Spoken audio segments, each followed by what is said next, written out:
কানপুর টেস্টের শেষ দিনে দ্বিতীয় ইনিংসে বাংলাদেশ ১৪৬ রানে গুটিয়ে যেতে নিশ্চিত হয়ে লক্ষ্যটা আহামরি কিছু না, তার ওপর হাতে আছে পুরো দুটো সেশন। ভারতের জয় নিয়ে বোধহয় কোনো সমালোচনা ছিল না, দেখার বিষয় ছিল ভারত কত গতিতে ম্যাচটা জিতবে।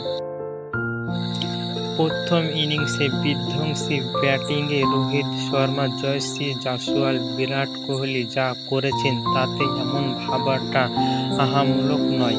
আগের ইনিংসের তুলনায় অবশ্যই ওয়ানডে সুলভ ব্যাটিংয়ে ১৭.২ ওভারে ৩ উইকেটে ৭ উইকেটে জয়ে ২ ম্যাচে টেস্ট সিরিজ ২-০ ব্যবধানে জিতে নিলেন রোহিত শর্মা।